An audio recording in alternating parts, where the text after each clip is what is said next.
tenía la oportunidad y la verdad es que siempre una bendición ver cómo el Señor os está bendiciendo y prosperando. Así que me gozo en celebrar el día de resurrección con todos vosotros.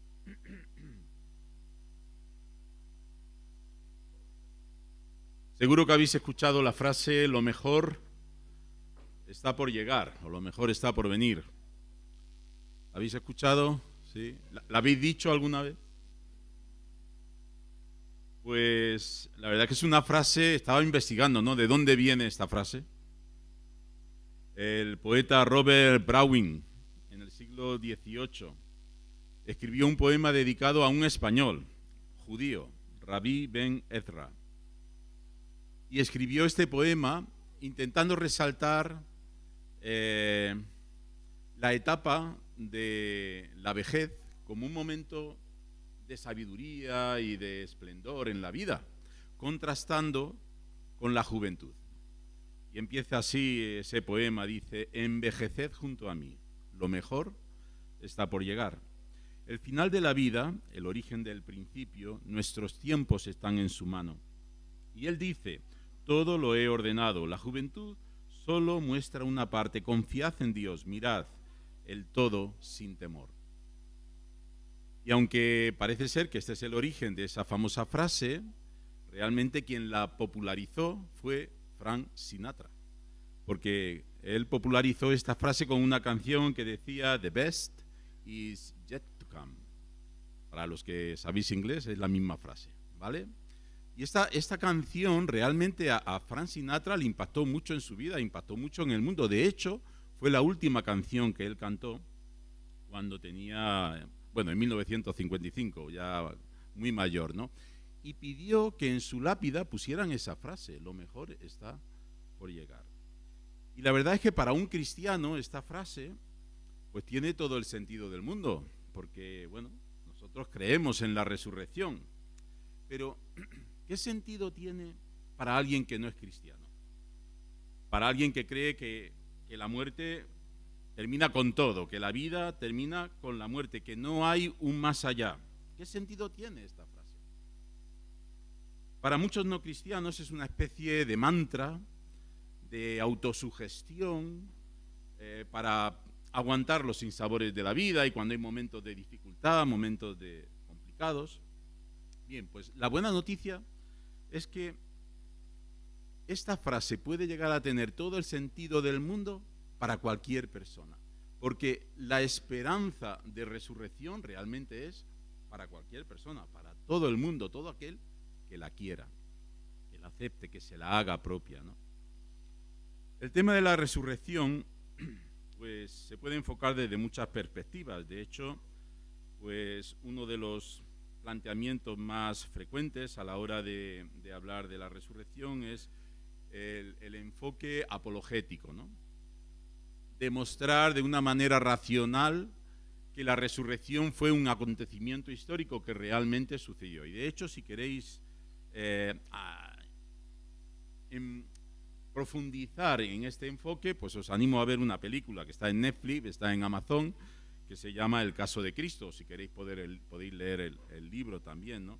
Porque lo plantea de una manera realmente muy clara. Hay varias películas que enfocan este tema, pero a mí la que más me gusta es esta, la del caso de Cristo, ¿no? Hoy es un buen día para volver a verla, aunque ya la hayas visto, ¿no? Hay otro ángulo para ver y hablar de la resurrección, que es el exegético. Vamos a los pasajes de la Biblia e intentamos profundizar también ahí qué es exactamente lo que dice el texto, la palabra de Dios, ¿no? Otro enfoque es el ritual. De hecho, en España estamos muy acostumbrados al enfoque ritual, porque en España, prácticamente por todos los pueblos de España, se celebra la Semana Santa y la Resurrección, dramatizando aquel momento con procesiones y con música, con imágenes, tambores, etcétera, etcétera, ¿no? Yo hoy quiero hacer un enfoque muy práctico, un enfoque realmente cercano al día a día, ¿no? Y quiero responder a la pregunta: ¿cómo afecta creer en la resurrección al día a día? Lo que vivimos de manera cotidiana. ¿Dónde se nota la diferencia entre el que cree en la resurrección y el que no cree en la resurrección? Y voy a plantearos 3 escenarios en los cuales a mí me parece que eso se puede notar de una manera muy clara. Seguro que hay más escenarios y seguro que mientras yo voy hablando vienen a la mente otros, pero bueno, está bien que estos al menos los consideremos. El primer escenario donde yo he podido comprobar pues que la esperanza de resurrección marca la diferencia es en un velatorio. Cuando trabajaba en Televisión Española, uno de mis compañeros me compartió que tenía un amigo que le gustaba mucho el mar. De hecho, todos los veranos se iba a Galicia, cogía una barca, salía mar adentro, pescaba. Y murió. Y cuando murió, era una persona atea, dijo que él quería que sus cenizas las tiraran al mar. Así que cuando falleció no hubo ninguna ceremonia, ningún acto específico, simplemente los amigos cogieron las cenizas, alquilaron una barca, se fueron a Galicia, entraron hacia el mar y en un momento de silencio, sin que nadie dijera nada, tiraron las cenizas al mar. Este compañero me compartía de que para aquel momento fue un momento donde sintió un gran vacío, como que algo dentro de su interior se revelaba y le decía: esto no puede ser así, esto no puede ser ya lo único que hay en la vida, ¿no? Y compartía esta realidad ante su falta de respuesta, porque él no tenía respuesta ante esa situación, ¿no? Yo a lo largo de la vida, por mi ministerio, por mi labor pastoral, he tenido que estar en muchos velatorios, en muchos entierros, y en muchos he tenido que dar unas palabras de consuelo para la familia. Yo os aseguro que no hay nada más triste que un velatorio donde no hay esperanza, al menos para mí. Donde no hay esperanza de vida eterna, donde no hay la certeza de la vida eterna, donde nadie sabe qué es lo que va a pasar más allá, qué hay al otro lado de la muerte. Y por otro lado, también os tengo que decir que no hay nada más sorprendente que participar en un velatorio donde sí hay esperanza de la resurrección. Y el contraste entre uno y otro es abismal. En un velatorio donde no hay esperanza de resurrección, ¿qué le dices a los familiares?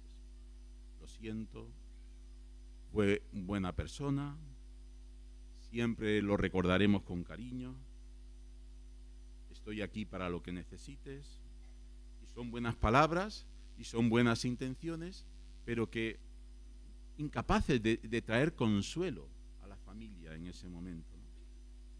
Mientras que en un velatorio donde sí hay esperanza de resurrección, puedes decir: pronto volveremos a estar con Él. Si la otra persona tiene esperanza de resurrección, ante estas palabras hay un eco en su interior que le provoca decir amén. Y eso genera consuelo. Eso genera marca la diferencia entre el vacío y la esperanza, ¿no? Le puedes decir también: ya está con Jesús. Y otra vez se produce ese mismo eco en tu corazón diciendo amén, así es, ya está con Jesús. Ya está disfrutando de aquello por lo que soñó todos los años de su vida. De nuevo el eco en el corazón, diciendo amén, así es. Y eso produce consuelo, ¿no? Como decía el gran predicador Billy Graham, algún día vais a leer en los periódicos: Billy Graham ha muerto. No lo creáis. Aquel día yo estaré más vivo que nunca. Él lo dijo eso muchos años antes de morir, ¿no? Si me seguís en la Biblia, Primera de Tesalonicenses 4:13. Primera de Tesalonicenses 4:13 dice lo siguiente: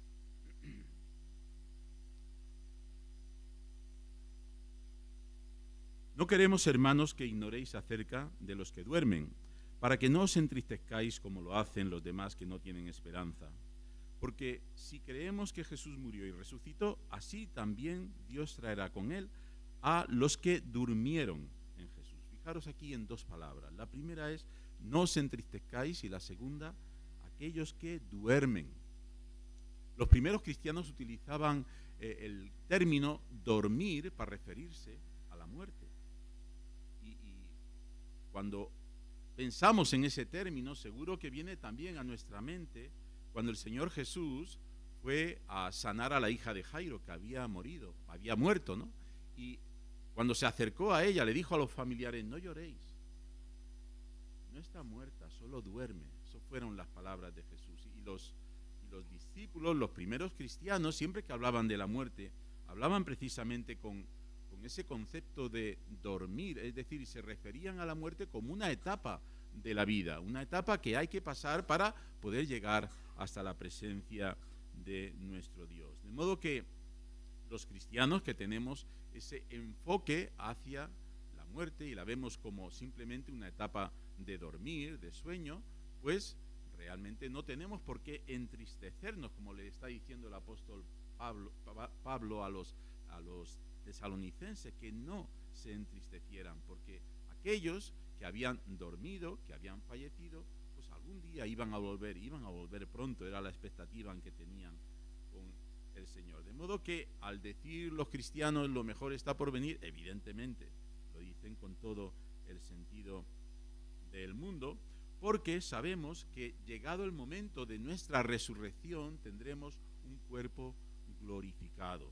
Lo dice Filipenses 3:20, un cuerpo glorificado como el que tenía el Señor Jesús. Hoy estamos celebrando que Jesús resucitó, y Él resucitó con un cuerpo nuevo, un cuerpo que ya no tiene ninguna corrupción, y en varios momentos la palabra de Dios nos dice que ese es el cuerpo que vamos a tener nosotros.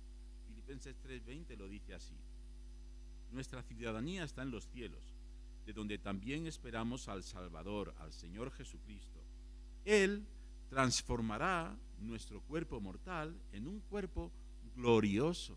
Fijaros, un cuerpo glorioso, semejante al suyo, por el poder por el cual puede también sujetar a sí mismo todas las cosas. Es decir, que tendremos un cuerpo nuevo, un cuerpo liberado de todas las limitaciones que tenemos en la actualidad. En eso consiste la esperanza cristiana. La resurrección es que algún día tendremos ese cuerpo glorioso, sin enfermedades físicas, sin enfermedades mentales, sin enfermedades emocionales, sin ningún tipo de enfermedad. Un cuerpo libre de toda la limitación humana, sin pecados, sin temores, sin angustias, sin dudas. Un cuerpo glorioso, y la palabra que utiliza glorioso tiene que ver con la gloria de Dios. Dios manifestando su gloria en ese nuevo cuerpo que vamos a tener. Por eso, nosotros hoy podemos decir completamente seguros, lo mejor está por venir. Así es. El segundo escenario en el que puedo palpar el poder de la resurrección es en la cama de un hospital. José Manuel Lozano fue el padre de Esteban Lozano. Trabajó conmigo 17 años, también en Televisión Española, y hoy es el director del programa Buenas Noticias TV. Pues su padre falleció hace un mes, más o menos, ¿no? Creo que no llega ni a un mes. Durante 10 años estuvo luchando con un cáncer y con otra enfermedad de insuficiencia respiratoria, pegado durante 10 años en la casa a una botella de oxígeno.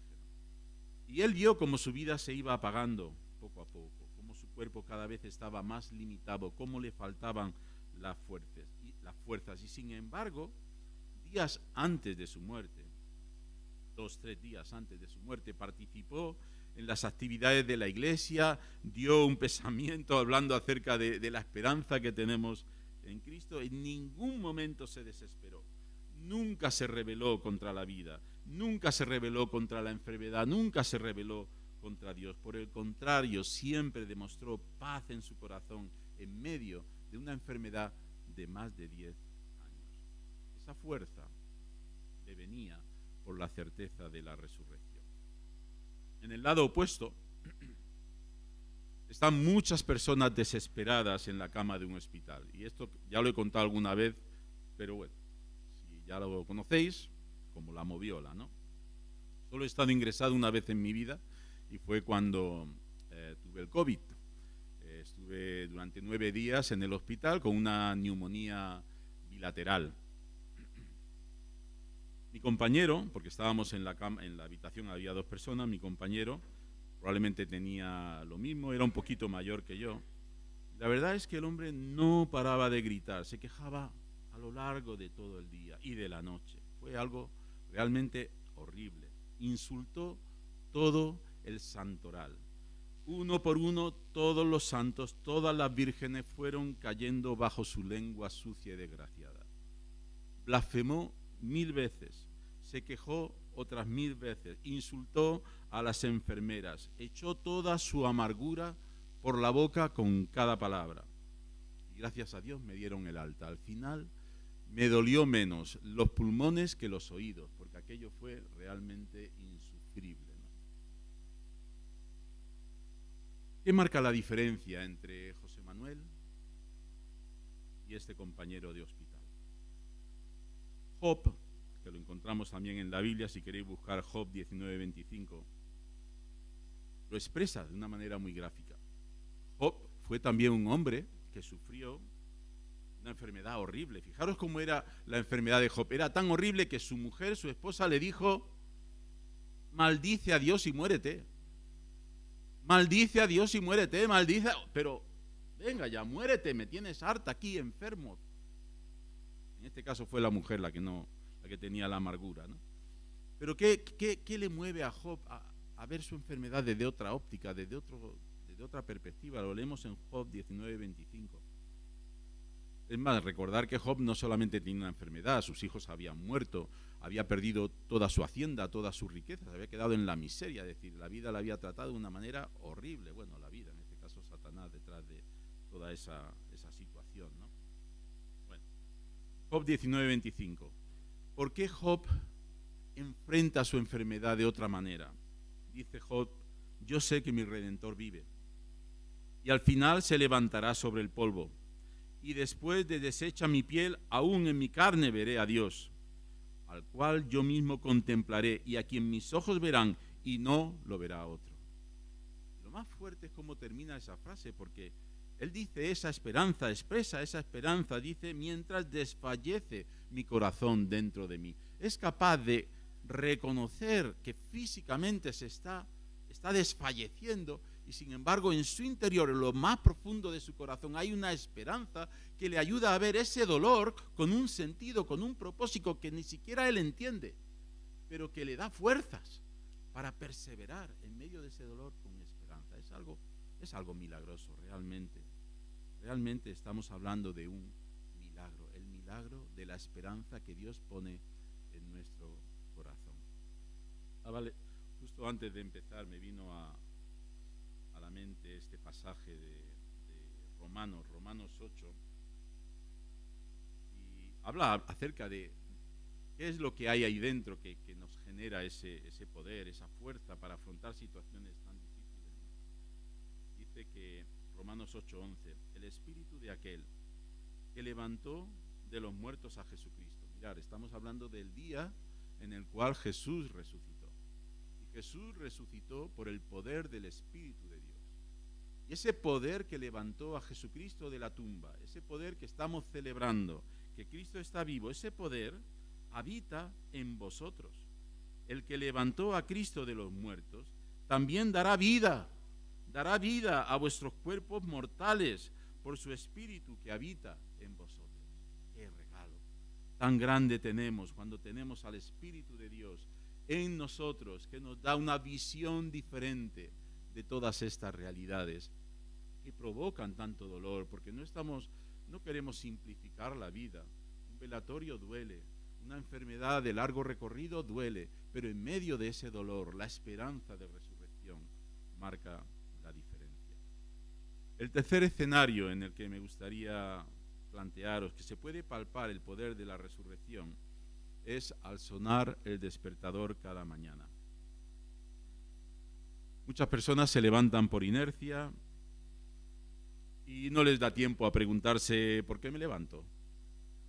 Tienen tantas cosas que hacer que pues no le da tiempo a hacerse preguntas ni a pensar. Hay que ir a trabajar, hay que levantar a los niños, hay que lavar la ropa, hay que sacar al perro, hay que limpiar la casa, hay que estudiar, hay 1000 cosas que hacer. Pero tarde o temprano llega la pregunta: ¿por qué me levanto? A algunos les llega en un momento de crisis, en un momento de vacío. A lo mejor puede ser simplemente el nido vacío cuando se van los niños de casa, aunque en España creo que nunca se van. A otros les puede llegar con una tragedia, un fallecimiento de alguien muy querido, un divorcio, un despido, una traición. Cualquier tragedia puede provocar la pregunta en un momento de crisis personal, de bajón, de tristeza, de angustia: ¿por qué me levanto? Y en ese momento no tiene una respuesta. De poco le va a valer escuchar la canción de Frank Sinatra. de poco le va a valer escuchar esa canción. Y desgraciadamente, detrás del alto índice de suicidio que tenemos hoy en día, en muchas ocasiones está precisamente el no encontrar una respuesta válida a esa pregunta: ¿por qué me levanto? Y sin embargo, frente a esa realidad que está ahí, que creo que todos conocemos, pues hay historias muy diferentes. Os voy a contar una. La historia de Kenneth Bae. Fue arrestado en el año 2012 en Corea del Norte y sentenciado a 15 años de trabajos forzados.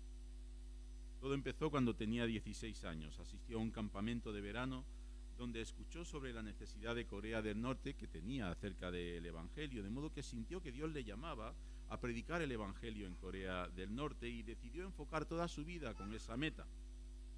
Para entrar en Corea del Norte, Bae puso en marcha una agencia de turismo, recibió la autorización del gobierno norcoreano para llevar turistas, pero él cada vez que llevaba turistas cristianos, que lo que hacían era no solamente visitar Corea del Norte, también visitaban a otros cristianos y hacían una labor de distribución de la Biblia, etcétera. Y así lo pudo hacer durante varios años, pero llegó un momento en que fue arrestado. Estuvo 5 meses en aislamiento, 5 meses en Pyongyang.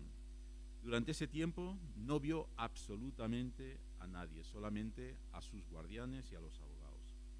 Luego le llevaron a un campo de concentración donde estuvo trabajando de lunes a sábado 8 horas cada día en el campo. Llegó a perder muchísimo peso, llegaron a hospitalizarle en varias ocasiones y pensar que se moría. Los primeros meses de su arresto, Bae no pudo, como hemos dicho, comunicar con nadie. El nombre que le dieron a Bae en el campo de concentración fue Prisionero 103. Y poco a poco su relación con los guardias fue ganando confianza hasta el punto de que algunos lo llamaban pastor y le consultaban asuntos personales en privado. Y también le preguntaban: ¿cómo es posible que tú parezcas más contento que nosotros si tú eres el prisionero y nosotros somos los guardias? Cuando se acercaba el día de su liberación, algunos llegaron a pedirle que se quedara. Por fin, gracias a las gestiones diplomáticas y a las oraciones de millones de cristianos por todo el mundo, pues fue liberado. Y él afirmó lo siguiente: durante aquellos años en Corea del Norte nunca me sentí solo o abandonado, porque pude sentir vuestras oraciones y el apoyo del pueblo de Dios. El poder y la presencia de Dios estuvieron siempre conmigo. De modo que tenemos aquí dos historias muy diferentes. Las historias de todas estas personas que se levantan sin saber muy bien por qué se levantan, y aquellos que están sufriendo una situación absolutamente terrible, que prácticamente su vida parece que ya no tiene sentido, que van a morir, y sin embargo tienen esa certeza de que Dios está a su lado, esa presencia que está a su lado, que les ayuda a levantarse incluso en medio de esas circunstancias. El apóstol Pablo habló acerca también de esta situación. 2 Corintios 4:16 lo podemos leer. 2 Corintios 4:16 dice: por tanto no desfallecemos, antes bien, aunque nuestro hombre exterior va decayendo, sin embargo nuestro hombre interior se renueva día en día, pues esta aflicción leve y pasajera, curioso que le diga aflicción leve y pasajera, le meten en la cárcel. Si leemos un poquito antes nos cuenta todas las situaciones que él tuvo que vivir, que son terribles, pero él dice: bueno, esta aflicción leve y pasajera nos produce un eterno peso de gloria que sobrepasa toda comparación, al no poner nuestra vista en las cosas que se ven, sino en las que no se ven, porque las cosas que se ven son temporales, pero las que no se ven son eternas. Aquí Pablo está haciendo una diferenciación entre el hombre exterior y el hombre interior, y utiliza el término genérico para hombre, de modo que las mujeres, las damas, podéis sentiros incluidas, ¿no? La persona exterior, la persona interior. La exterior se va deteriorando poco a poco. Hoy tengo la rodilla fatal, ¿vale? porque me estoy deteriorando. Las rodillas ya hace tiempo que se me deterioraron y si empezamos aquí cuando te preguntan, ¿qué tal estás? Pues bien, pero si quieres te cuento, ¿no? Y empezamos con los achaques, pues a ver, todo, según va pasando los años, la vida se va deteriorando, ¿no? Pero dice que aunque ese hombre exterior se va deteriorando poco a poco, Pablo menciona las causas por las que él ha sido, su vida se ha ido deteriorando, ¿no? En los versículos 8, 9 y 10 dice que ha sido afligido, perplejo, perseguido, derribado, cercano siempre a la muerte. ¿Cuál fue el secreto para que en medio de todo ese desgaste exterior él pudiera tener dentro del ser interior una renovación? Pues lo dice también, poner la vista en las cosas eternas, poner la vista en las cosas eternas, es decir, mirar a la resurrección. Y hoy es un buen día para mirar a la resurrección y preguntarnos, bueno, a ver, ¿lo mejor está por venir en mi vida? ¿Esto que estamos hablando y que estamos celebrando es mío, es auténtico, es real? ¿O solamente es algo que, bueno, de alguna manera celebro la resurrección, pero no me afecta personalmente? Bueno, hemos visto cómo marca la diferencia, ¿no? En un velatorio, en una cama de hospital, al sonar el despertador, hay muchos escenarios en los cuales podemos ver cuál es la diferencia.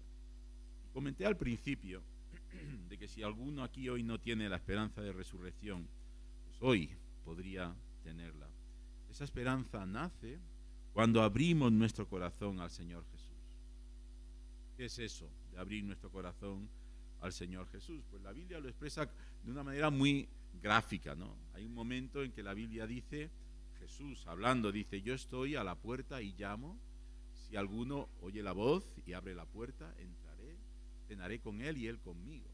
Es decir, es la ilustración de una casa, como si tu vida fuera una casa, y en tu casa hay una puerta que solo tiene pestillo por dentro. Jesús es un caballero, Él no fuerza la puerta, Él no la tira, Él solo va a entrar en tu vida si tú abres la puerta, porque tú quieres que Jesús venga a tu vida. ¿Cómo se abre? Bueno, es una llave que tiene dos vueltas. ¿Sabéis estas llaves que hay que darle vuelta? Esta tiene dos vueltas. La primera vuelta es arrepentimiento. Reconocer que no mereces que Dios entre en tu vida. Estás sucio, hay pecado, hay basura, hay cosas que están ahí. Jesús no puede convivir en una casa llena de basura. Él es santo, Él es perfecto. Entonces, ante esa realidad, arrepentirse significa, Dios, no lo merezco. Siento que en mi vida hay tanta basura y quiero poner toda esa basura a los pies de la cruz. Quiero arrepentirme de todo lo que es el pecado que he cometido a lo largo de mi vida y hoy quiero poner todos mis pecados a los pies de la cruz porque sé que tu sangre fue derramada para limpiar mis pecados. Y hoy yo quiero poner ahí mis pecados arrepentidos. Primera vuelta a arrepentirse. La segunda es invitarle. Es decir, verbalmente decirle a Jesucristo, Jesús, yo quiero que tú vengas a mi vida. Yo quiero abrir la puerta y que entres, que cenes conmigo, que vivas conmigo, que me acompañes. Ese poder de la resurrección que hemos hablado, yo lo quiero, lo necesito en mi vida. Y en el momento en que tú le invitas, Él, que es un caballero, entra. Y Él limpia todo ese pecado, toda esa maldad que hay en tu vida. Y Él sana todas las heridas de tu corazón. Y Él empieza a hacer una obra por medio de su Espíritu preciosa. Y empieza a cambiar tu forma de ver todo, porque trae la esperanza de la resurrección. Si tú quieres invitar a Jesús en esta mañana para que entre en tu vida, para que Él haga esa obra, pues te voy a pedir que repitas conmigo una oración. No tienes que hacerlo en voz alta, pero si de verdad tú quieres dar este paso, dile ahora a Dios: querido Dios, gracias por tu amor. Perdóname por todos mis pecados.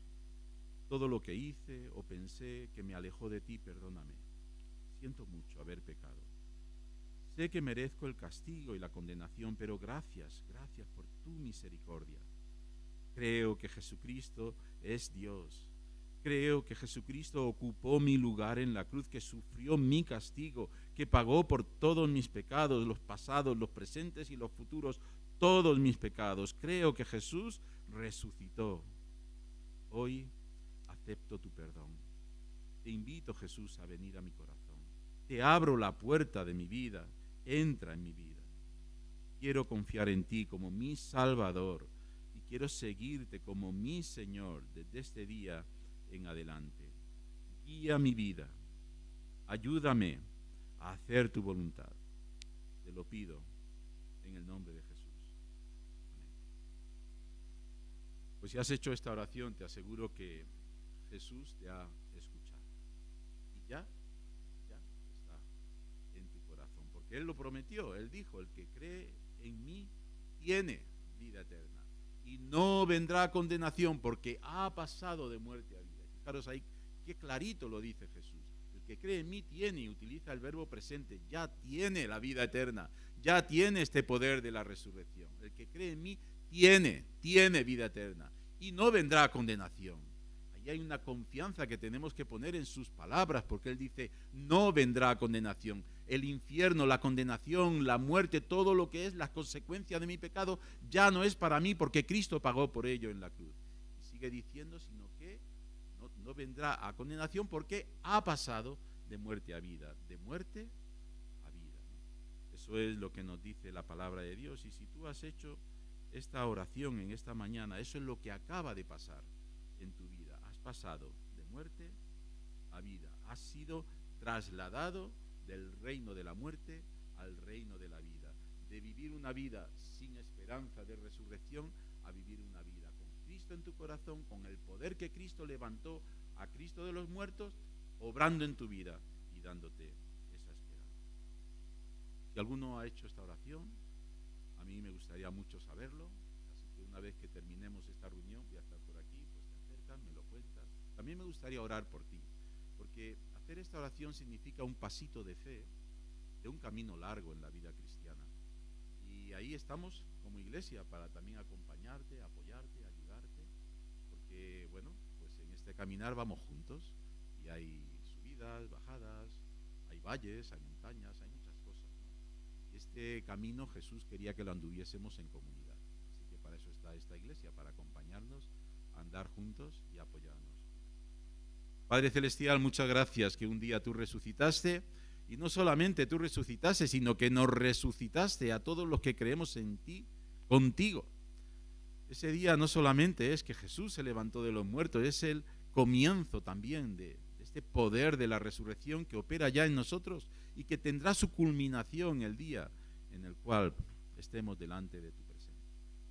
Gracias, Señor, por esa certeza que nos da fuerzas en el día a día, que nos da esperanza en los momentos más oscuros de la vida, que abre nuestros ojos a una forma distinta de ver la vida. Gracias, Jesús, que tú estás vivo. En el nombre de Jesús.